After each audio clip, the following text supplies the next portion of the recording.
इस कार्यक्रम के प्रसारण पुण्यार्जक हैं श्री आरपी जैन, श्रीमती ममता जैन, श्री प्रशांत जैन, श्रीमती दिव्या जैन, पुत्र भरत जैन, श्रीमती सौम्या एवं पारस जैन। कल भी आपके सामने आगम के आधार से अनित्य अनुप्रेक्षा को लेकर के कुछ विचार रखे थे। एक एक भावनाओं को लेकर के काफी विस्तार के साथ वर्णन दिया है आगम में। जितना क्षोभ्रम हो उस क्षोभ्रम के माध्यम से हमें वस्तु तत्व का स्वरूप क्या है यह चिंतन का विषय बना लेना चाहिए। और चिंतन करते समय कभी भी संदेह उत्पन्न नहीं होना चाहिए। संदेह के साथ किया हुआ चिंतन कभी भी वह सार्थक सिद्ध नहीं होता। इसलिए निशंक होकर के वस्तु तत्व का चिंतन किया जाना चाहिए। इदम एव, ऐसा आगमकार कहते हैं। इदम एव वस्तु तत्वम, वस्तु का जो स्वरूप है वह यही है। ईदृशम एव, इसी प्रकार का है, न अन्य रूप है न अन्य प्रकार का है। इति अकंपा, बिना चलायमान हुए, वह रुचि अर्थात श्रद्धान रखना चाहिए।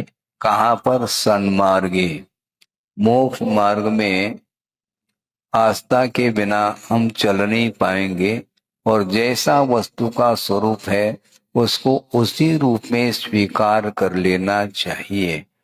अर्थ ये है कि संसार में बहुत सारे पदार्थ होते हैं, बल्कि अनंतानंत द्रव्य पदार्थ होते हैं। उन वस्तुओं में वो सारे वस्तु ज्ञेयात्मक होती हैं। ज्ञेयात्मक का अर्थ ये है वह जानने योग्य पदार्थ माने जाते हैं।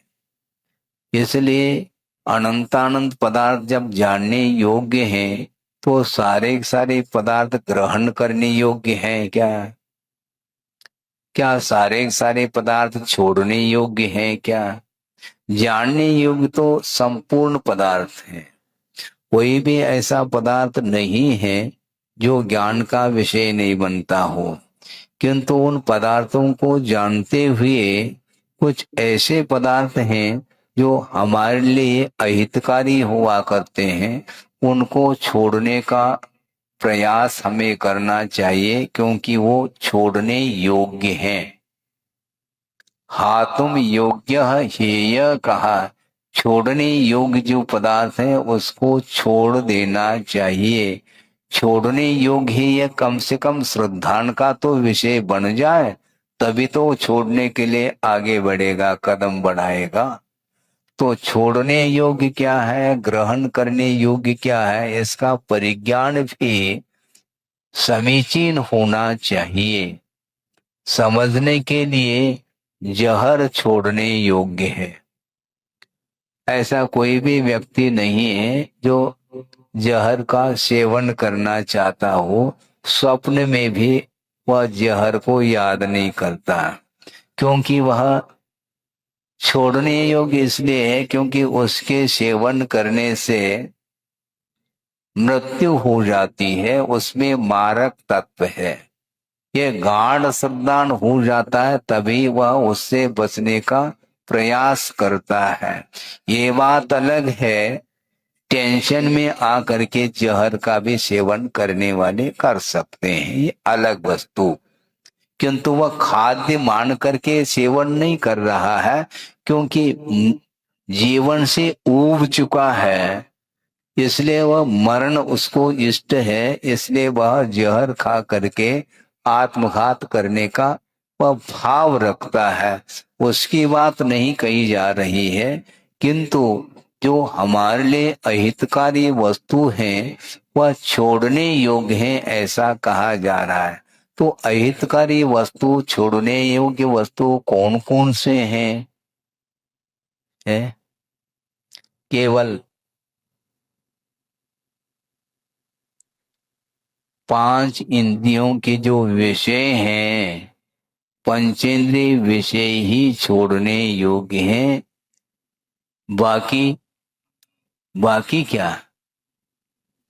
स्पर्शन, रसन, घ्राण, चक्षु और श्रोत्रेंद्रिय अथवा कर्णेंद्रिय, ये 5 इंद्रियां हैं और ये अपने अपने विषय को ग्रहण कर लेती हैं। अब ग्रहण करना और नहीं करना ये किसका विषय? जिसके अंदर इच्छा जागृत होती है वो ही उन इंद्रियों का ग्रहण करने का भाव, उन विषयों का ग्रहण करने का भाव रखता है। वो इंद्रिय के विषय आपको ये नहीं कह रही हैं कि मुझे ग्रहण करो, है? मुझे सूंघो, मुझे चखो, मुझे सुनो, मेरा स्पर्श करो। तो उनकी तरफ से कुछ है क्या? नहीं है। किंतु मन में भाव आ जाता है तो वह ग्रहण कर लेता है, और मन में जो भाव आया है उस पदार्थ को ही ग्रहण कर लेता है जो अपने लिए इष्ट होता है। अनिष्ट पदार्थ का सेवन कभी भी भूल करके भी ग्रहण नहीं करता, क्योंकि वो जानता है कि ये मेरे लिए अनिष्टकारी है। इसलिए अपने आप उससे बच जाता है, और जो इष्ट है उसको ग्रहण कर लेता है, बड़े चाव से ग्रहण करता है, क्योंकि वही उसके लिए इष्ट है। तो इस प्रकार पंचेंद्रिय के जितने भी, पंचेंद्रिय के माध्यम से ग्रहण करने योग्य जो पदार्थ हैं वह न तो इष्ट हैं न अनिष्ट हैं, किंतु पदार्थ तो पदार्थ है। पदार्थ का जो स्वरूप है उसमें इष्टानिष्ट की परिकल्पना ये अज्ञान का परिणाम है। वस्तु अनिष्ट नहीं, न इष्ट है, अपनी मान्यता है। हमारे लिए ये अच्छी लग रही है वस्तु, इसलिए उसको हम ग्रहण करते हैं। वो वस्तु कह रहा है क्या मैं, वो पदार्थ कह रहा है क्या मैं अच्छा हूं? वो कुछ भी नहीं कह रहा, हम ही चयन कर रहे हैं और बेचैन हैं। तुलनात्मक दृष्टि से हमारी बुद्धि काम कर रही है कि यह वस्तु मेरे लिए इष्ट है या अनिष्ट है। बहुत कठिन है महाराज। फिर अनुकूल प्रतिकूल कोई वस्तु है क्या? नहीं है। अनुकूल और प्रतिकूल कोई वस्तु है क्या? नहीं। जो वस्तु आपके लिए अनुकूल है वही वस्तु दूसरे के लिए प्रतिकूल हो सकती है ना। कोई लेवल थोड़ी उसके ऊपर ये अनुकूल है और ये प्रतिकूल है, बल्कि जो अनुकूल है वह भी प्रतिकूल आपके लिए हो सकती है यदि अनुपात से ज्यादा ग्रहण करेंगे तो, है? अजीर्णे भोजनम विषम कहा। अजीर्ण हुआ है तो उसके लिए भोजन जो है जहर का काम करता है, जबकि जिसके लिए अजीर्ण नहीं हुआ है उसके लिए वह जहर नहीं, उसके लिए तो वह अमृत है, उसके लिए ग्रहण करने योग्य है। तो कुल मिला करके अपने ऊपर ही यह सारा सारा कार्य निर्धारित हो जाता है। प्रति समय संसारी प्राणी अपने परिणामों के माध्यम से इष्टानिष्ट की परिकल्पना करता है, इसलिए वस्तु तत्व का क्या स्वरूप है उसके सामने नहीं आ पाता। इसलिए ज्ञेय की ओर जब दृष्टि जाती है तो इष्टानिष्ट की परिकल्पना समाप्त हो जाती है, क्योंकि मात्र जानने योग्य है, बल्कि जानने की भी कोई आवश्यकता नहीं है, है? जानने की आवश्यकता कब होती है? तब होती है क्योंकि इस ये पदार्थ में कुछ छोड़ने योग्य है, कुछ ग्रहण करने योग्य है। इस उद्देश्य को लेकर के ही वस्तु तत्व का परिज्ञान करना आवश्यक होता है। किंतु आवश्यक ये नहीं है कि सब कुछ पदार्थ का हमें ज्ञान होना आवश्यक है, नहीं। अनंत पदार्थ है, तो आप कैसे जान सकते हैं छद्मस्त अवस्था में? वह केवल ज्ञान गम्य है। छद्मस्त ज्ञान गम्य नहीं है, ऐसे पदार्थ भी अनंतानंत हैं। उस ओर हमें नहीं जाना है, क्योंकि जितना अपने पास ज्ञान है उस ज्ञान का सदुपयोग करना है। और सदुपयोग कब होता है? जब ज्ञान समीचीन काम करता है तो ज्ञान का सदुपयोग हो सकता है। उस ज्ञान के साथ यदि राग का संबंध जुड़ा हुआ है, अर्थात यदि रागान्वित ज्ञान है, तो उसके माध्यम से पदार्थ का बोध नहीं होता, किंतु बोध के साथ साथ ग्रहण करने का भाव और जागृत हो जाता है। इसलिए ज्ञान का कार्य मात्र जानना है, ग्रहण करना और नहीं ग्रहण करना ये ज्ञान का कार्य नहीं, ये मोह का कार्य है। और मोह के साथ ही आपका ज्ञान काम करता रहता है। आप जानते हैं वस्तु को? क्यों नहीं जानते महाराज? इस सामने घड़ी रखी है, इसको हम घड़ी को जानते हैं, नहीं जान सकेंगे। कितना आसान नहीं है घड़ी को जानना महाराज, कैसे नहीं?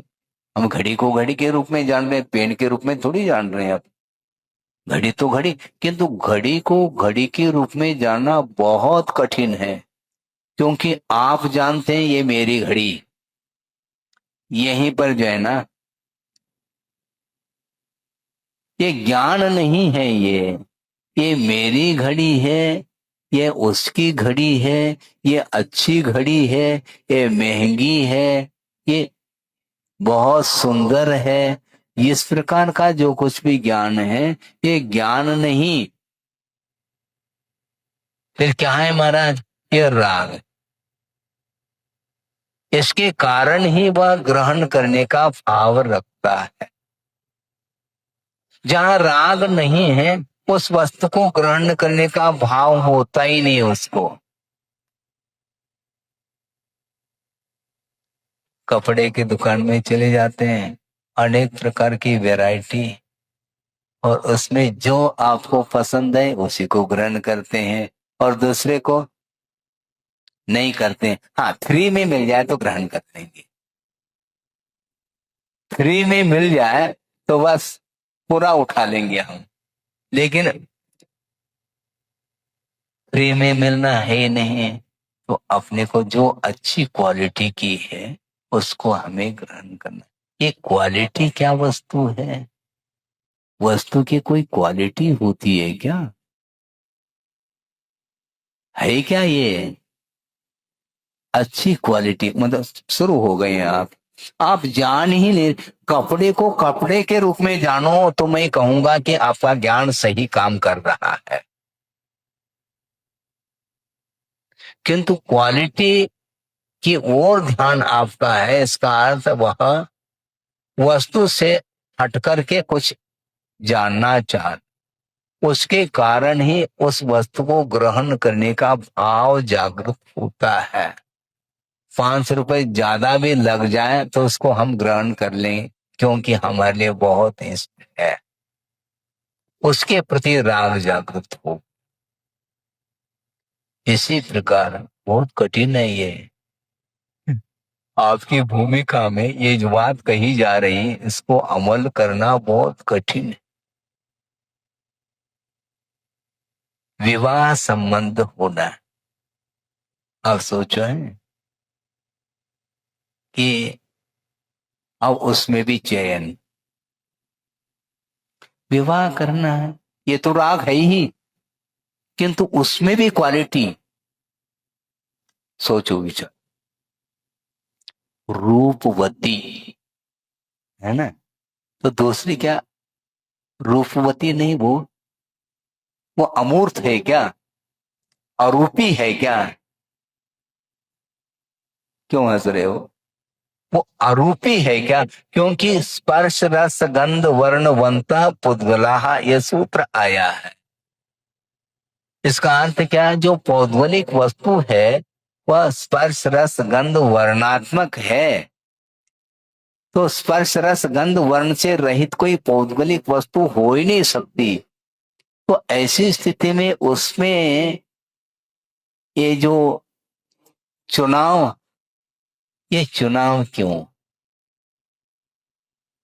रूप मत उसमें भी कंपेयर, तुलना, तुलनात्मक दृष्टि हो गई तो उसमें क्वालिटी भेद आ जाता। तो इस प्रकार संसारी प्राणी का राग निरंतर बढ़ता ही चला जाता है, राग घटता नहीं उसका। हमेशा चाहे चेतन वस्तु हो चाहे अचेतन वस्तु हो, उसको ले करके इसका राग निरंतर बढ़ता चला जाता है।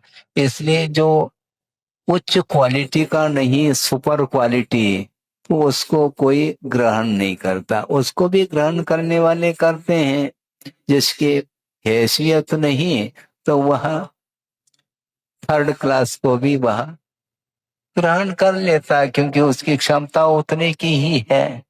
और जो जिसका जेब गर्म है तो अच्छी क्वालिटी की ओर उसकी दृष्टि जाती है, सुपर क्वालिटी।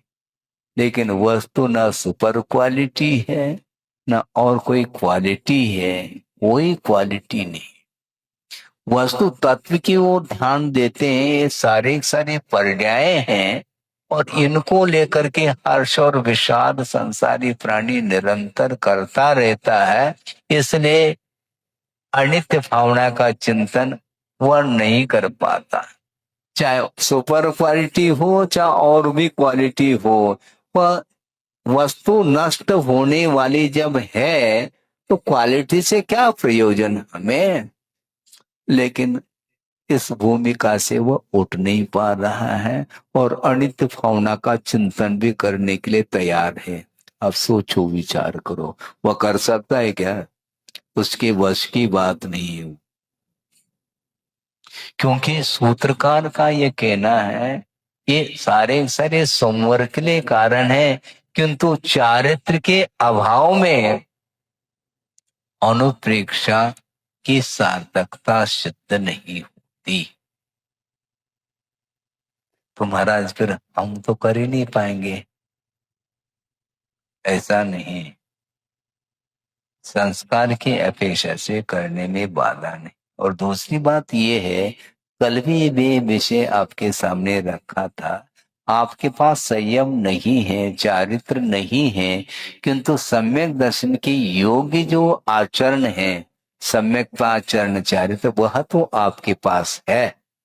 इसलिए जो अनंत आशा को लेकर के राग सामने आ रहा है उसको तो दूर किया जा सकता है। और जो सम्यक दृष्टि है वह अनंत आशा से ऊपर उठा हुआ है।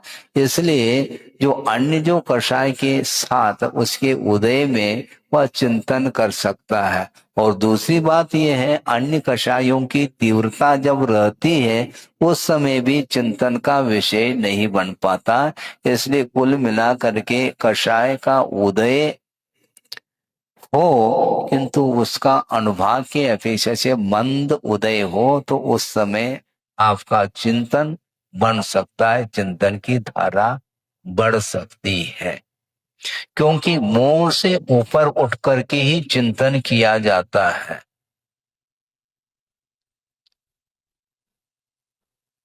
मदिरा आप जानते हैं, मदिरा पान जिसने कर लिया तो अब क्या, चिंतन इंतन सब समाप्त। उसी प्रकार मदिरा के समान मोह को पैदा करने वाली वस्तु कौन सी है? ज्ञात है आपको? मदरेव मोह जनकः कः स्नेह। ऐसा स्नेह को, मोह को पैदा करने वाला कहा है? मदिरा के समान मोह को पैदा करने वाली कोई वस्तु है? कोई पदार्थ है तो वह स्नेह माना जाता है। स्नेह का अर्थ ही राग, राग की प्रगाढ़ता, वही स्नेह माना जाता है। और स्नेह में वह एकत्व का अनुभव करता है, दूसरे में भी है, फ्रेंडशिप है, दूसरे के साथ, सबके साथ नहीं, सबके साथ, सबके साथ तो सामान्य व्यवहार हमारा चलेगा। और यह तो लंगोटिया यार है, जिसके साथ घनिष्ठ संबंध है वह मित्रता का व्यवहार उसके साथ कर लेता है। इसी का नाम स्नेह बोलते हैं।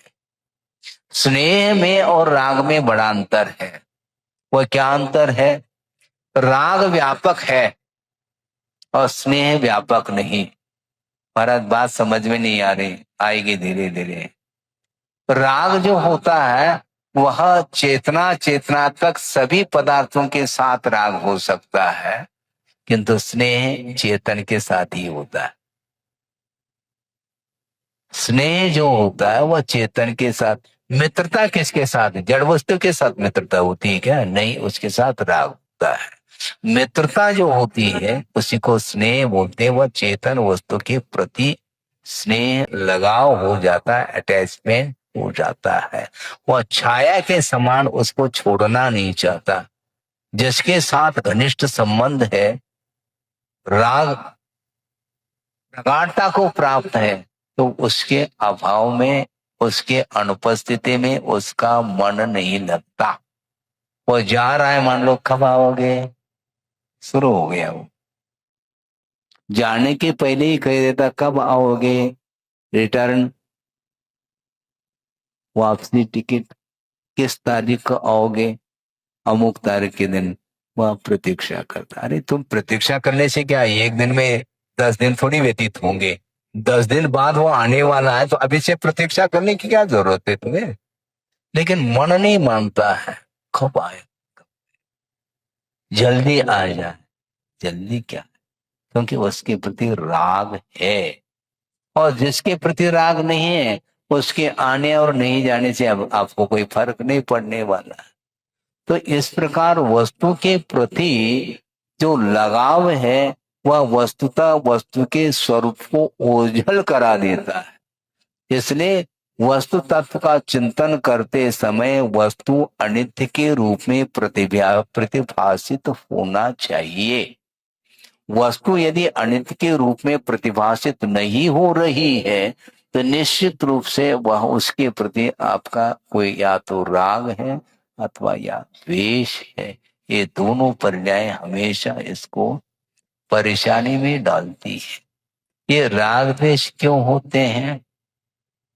ये किसका परिणाम है? क्योंकि राग और द्वेष ये कार्य हैं। इसका कोई न कोई कारण होना चाहिए, जिसका नाम मोह। मोह के कारण ही राग द्वेष। किसी भी वस्तु के प्रति हमारा कोई भी मोह नहीं है तो न राग होगा न द्वेष होगा। न राग में, न राग में, न द्वेष में, विश्वास दिगंबर भेष में। ऐसा आप लोग नारा लगाते हैं, हम सुनते रहते हैं। न राग में न द्वेष में, विश्वास दिगंबर भेष में। फिर भी लिखा रहता है दिगंबर वस्त्रालय। वस्त्रालय और दिगंबर कैसा भी जाए, ये क्या मामला क्या है? लिखा रहता है दिगंबर वस्त्रालय। हम सोचते हैं, कभी कभी हंसी आती है, देखो कैसा व्यवहार चल रहा है संसार का परस्पर में। ये सब क्या है? मोह के बिना राग संभव नहीं, न द्वेष संभव। इसलिए मोह के साथ जब तक ज्ञान की परिणति चलेगी तब तक वस्तु तत्व का यथार्थ उसे बोध नहीं हो सकता।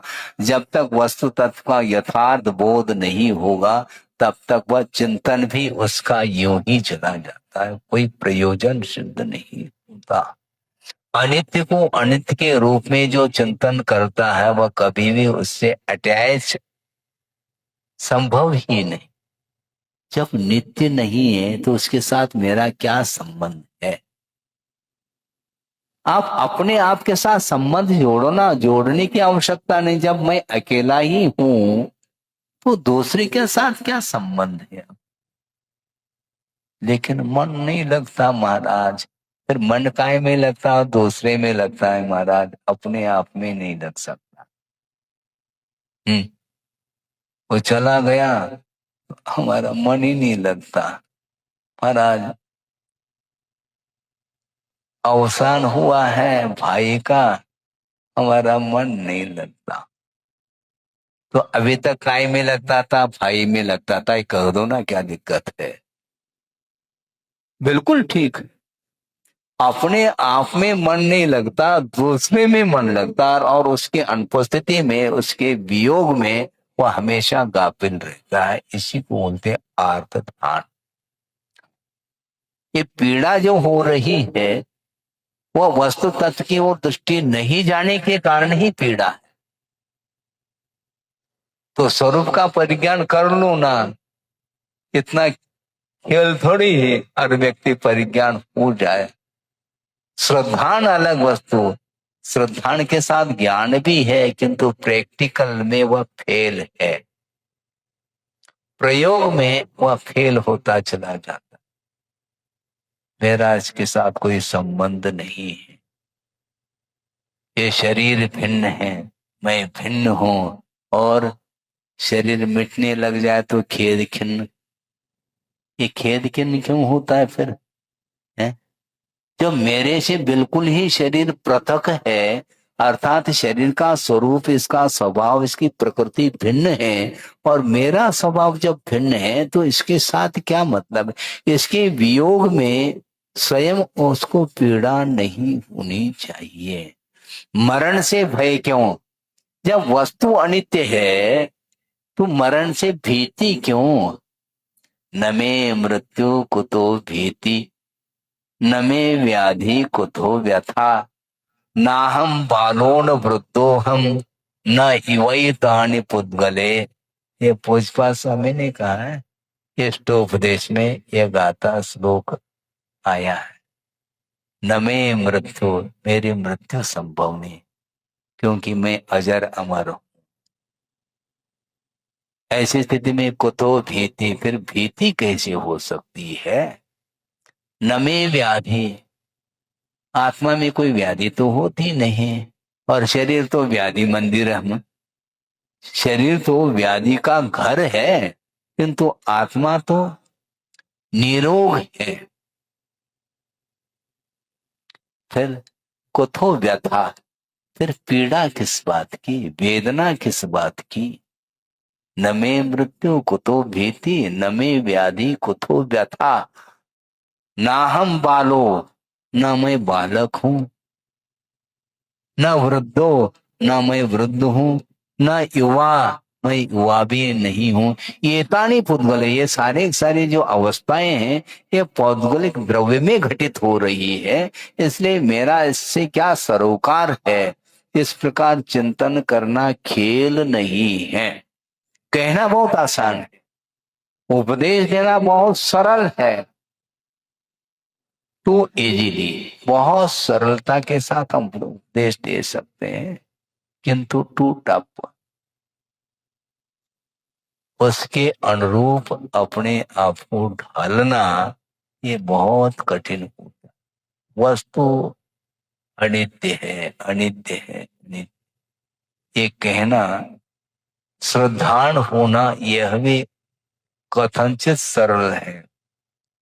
श्रद्धान होना भी बहुत कठिन है, किंतु श्रद्धानात्मक जो भाव है वो दुर्लभतम है, उसको प्राप्त कर लिया, इसके बाद भी उसके अनुरूप अपने आप को परिवर्तित करना, उस रूप परिणमन करना, ये बहुत कठिन कार्य है। और गृहस्थ अवस्था में महाराज आप बैठ जाते हैं तो आप अपनी बात करते हैं, हमारी कोई बात ही नहीं करते। भैया हम सबकी बात करते हैं भाई, क्योंकि प्रत्येक द्रव्य का परिणाम रुक नहीं सकता है, चाहे वह श्रावक हो, चाहे श्रमण हो, चाहे मनुष्य हो, चाहे देव हो, किसी भी गति का, किसी भी पर्याय को धारण करने वाला जीव क्यों ना हो, प्रत्येक द्रव्य में जब परिणमन है और प्रति समय वह पर्याय की विवक्षा में वो वस्तु मिट रही है, तो मिट रही है, तो जब मिटना ही है तो चिंता क्यों करते हो? चिंता मोही काहे की है? जब मिटना ही है तो चिंतन क्यों? चिंता क्यों? चिंतन करो। आगम के अनुरूप चिंतन करना तो हमारे लिए संवर के लिए कारण है, किंतु मिटती हुई वस्तु को लेकर के यदि टेंशन पाल रहा है तो वह चिंता में मग्न हो जाएगा, और चिंता के माध्यम से कभी भी आश्रव रुकने वाला नहीं है। बंद और आश्रव से अपने आप को ऊपर उठाना चाहो तो वस्तुतः वस्तु तत्व के स्वरूप की ओर हमारी दृष्टि जानी चाहिए, उसमें किसी भी प्रकार से संदेह नहीं रखना चाहिए। ये त्रिकाल सत्य है। हाँ, इस प्रकार श्रद्धान करो, और श्रद्धान करके समय पर यदि मान लो अपने परिणाम यदि विपरीत हो रहे हैं तो उनको समीचीन बनाने का पुरुषार्थ आपको करना है। महाराज आप करके देवो ना, देखो ऐसा नहीं हो सकता। मैं बता सकता हूं, आगमकार बता सकते हैं, करके नहीं दे सकते। पेपर तो आप ही को लिखना है, मुझे थोड़े अंक मिलेंगे। आप लिखेंगे तो आप पास होंगे, मैं तो पहले से ही पास हूं क्योंकि मैं लिख चुका। लिखना आपको है, फिर कैसे लिख पाएंगे महाराज? समीचीन रखो, वस्तु का जैसा स्वरूप है वैसा देखो, तब आप लिख पाओगे, नहीं तो नहीं।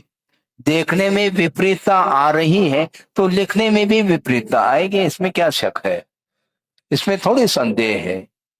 जिसको जिस रूप में आपने जाना है उसी रूप में आपकी परिणति बनेगी। इसलिए अनित्य को अनित्य के रूप में, नित्य को नित्य के रूप में जानना चाहिए, चिंतन अधिक करना चाहिए। उसके माध्यम से ही हम कर्म बंध से, आश्रव से बच पाएंगे। और कोई भी साधन नहीं है आश्रव और बंध से बचने के लिए, क्योंकि संसारी प्राणी संबंध को अच्छा मान रहा है, इसलिए वह बंध से नहीं बच पाएगा। क्योंकि संबंध जो होता है वो एक में नहीं होता, दो में, मिनिमम दो। हाँ, मैक्सिमम चक्रवर्ती देखो 96,000 से बंधा है, 96,000 रानियों के साथ उसका संबंध है, गठबंधन है। और ज्यादा कहो तो हम उधर भी आपकी दृष्टि ले जाना चाह रहे हैं, किधर? देव गति में जो देव होते हैं, एक देव के साथ मिनिमम 32 की संख्या देवांगनाओं की, एक के प्रति मिनिमम 32 और मैक्सिमम करोड़ों की संख्या है। और उसमें भी विक्रिया हो जाए तो फिर अरबों की संख्या होगी। तो क्या क्या वातावरण होगा? इसलिए संयम के योग की वो नहीं हो सकते। हाँ, चाहे वह सम्यक दृष्टि हो, चाहे मिथ्या दृष्टि देव हो, विलासतामय जीवन उसका रहता है। इसलिए अति सर्वत्र वर्जित, वहां पर अति हो गई है राग की, इसलिए संयम में जीवन व्यतीत करना उसके लिए संभव नहीं है। अति मात्रा में पुण्य का उदय भी हमारे लिए बाधक सिद्ध होता है। पुण्य का उदय बाधक नहीं, क्योंकि पुण्य के उदय में जो सामग्री मिलती है, भोग्य वस्तु मिलती है, उसके कारण ही वह गाफिल रहता है। इसलिए संयम की ओर उसकी दृष्टि जा नहीं पाती। और यहाँ पर बहुत शांति है, ध्यान रखो। सुर नर काया को सुरपति तरसे, किंतु यहाँ का व्यक्ति सुर काया को नरपति तरसे, ये उल्टी स्वर्ग पहुंच है। बल्कि यहीं पर स्वर्ग उतर करके आ जाए, इस प्रकार की भावना उसकी बनी रहती, ये ठीक नहीं है। क्योंकि अति मात्रा में यदि सुख सुविधा का वातावरण निर्मित होगा तो निश्चित रूप से वह धर्म को भूलेगा। धर्म को भुलाने में यदि कोई कारण है तो पंचेंद्रिय के विषय है। इसलिए यावन मात्र जितने भी पदार्थ हैं वो जानने योग्य है मात्र, किंतु छोड़ने योग्य तो पंचेंद्रिय के विषय है, ऐसा कहा। एक हाइकू आपके सामने रखूं, गुरुदेव ने दिया है। हम तो लिखते नहीं, हम तो लगते हैं। जो उन्होंने लिखा है उसको हम देख रहे हैं, चिंतन कर रहे हैं। समय पर वह हाइकू याद आ रहा है। इस कार्यक्रम के प्रसारण पुण्यार्जक हैं श्री आरपी जैन, श्रीमती ममता जैन, श्री प्रशांत जैन, श्रीमती दिव्या जैन, पुत्र भरत जैन, श्रीमती सौम्या एवं पारस जैन।